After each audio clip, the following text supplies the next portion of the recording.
श्री स्वामी समर्थ.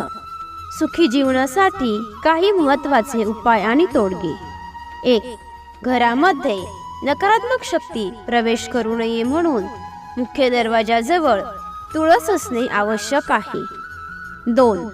दरवाजाच्या चौकटीवर आतून बाहेरून विघ्नहर्ताची म्हणजेच गणपतीची टाईल्स लावणे आवश्यक आहे. 3. घराच्या प्रत्येक रूममध्ये खडे मिठाचा बाऊल ठेवणे. आठवड्यातून एकदा खडे मिठाच्या पाण्याने फरशी पुसणे. यामुळे घरामध्ये सुखसमृद्धी राहते.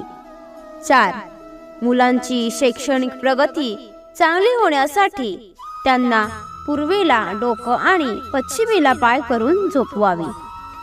5. मुलांच्या उत्तम शैक्षणिक प्रगतीसाठी पूर्वेला किंवा ईशान्येला तोंड करून अभ्यासाला बसवावे. 6. लहान मुलांना घराच्या नैऋत्य दिशेमध्ये झोपू नये. त्यामुळे त्यांची शैक्षणिक प्रगतीत अडथळे येऊ शकतात. 7. घरामध्ये पैसा, संपत्ती, ऐश्वर्य टिकवून राहण्यासाठी घराच्या नैऋत्य दिशेमध्ये तिजोरी किंवा पैशाचे कपाट ठेवावे. 8.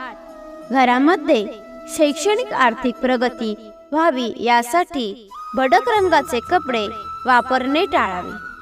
9. ईशान्य दिशेला वास्तुदोष असेल तर मुलांच्या शिक्षणावर आणि आरोग्यावर खूप वाईट परिणाम होतात. नवीन घर बांधताना किंवा विकत घेताना घराचा आकार आयताकृती किंवा चौकोनी असावा. 10.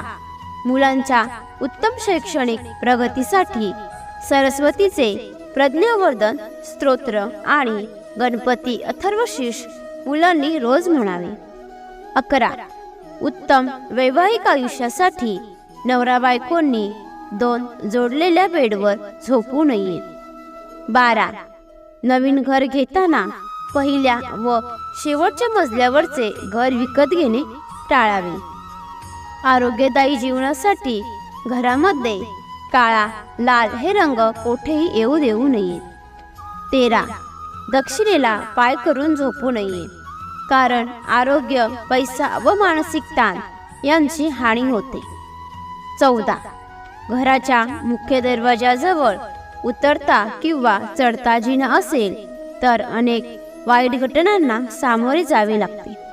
घराच्या मुख्य दरवाजासमोर लिफ्ट असेल तर घरामध्ये आर्थिक, शारीरिक व मानसिक हानी होते.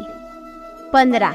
हिंस्र पशुपक्ष्यांची, जंगली जनावरांची तोंडे घरामध्ये लावू नयेत. 16. घरात किंवा घराच्या बाहेर काटेरी वनस्पती ठेवू नयेत. 17. उत्तम प्रगती हवी असेल तर काळ्या शाईचे पेन वापरू नयेत. उत्तम प्रगतीसाठी तांब्याची अंगठी करंगळीच्या शेजारच्या बोटामध्ये म्हणजेच अनामिकेमध्ये धारण करावी. 18. कोणतेही काम करताना प्रत्येक गोष्टीला हो म्हणावे, नकारात्मक बोलणे टाळावे. 19. घरामध्ये बुडते जहाज किंवा वादळामध्ये फसलेली नौका यांची चित्रे भिंतीवर लावू नयेत. 20.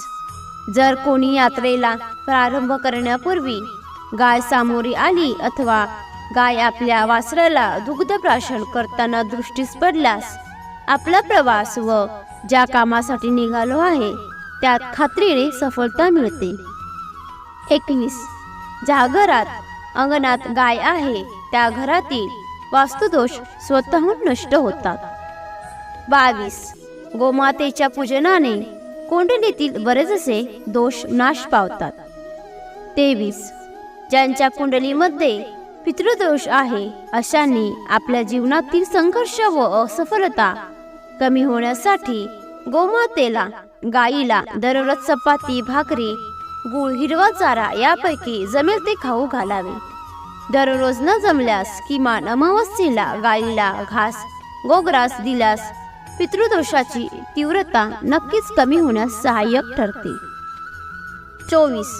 ज्यांच्या पत्रिकेमध्ये गुरुग्रह नीच म्हणजे मकर या राशीत असल्यास त्या लोकांनी गायीचे जे पाठीवरील कुबड व शिंड असते ते शिवलिंग स्वरूप असून त्यात देवगुरु बृहस्पती गुरु निवास मानला गेला आहे. या दोष निवारणार्थ लौकिक अर्थाने गुरुबल कमी असणे, गायीला गूळ चणे व गव्हाची चपाती यांचा घास भरवून त्या कुबडाचे वशिंडाचे दर्शन घ्यावे, गुरुबल वाढेल. 25. गोमातेच्या अंगामध्ये 33 कोटी देवतांचा निवास मानला गेला आहे.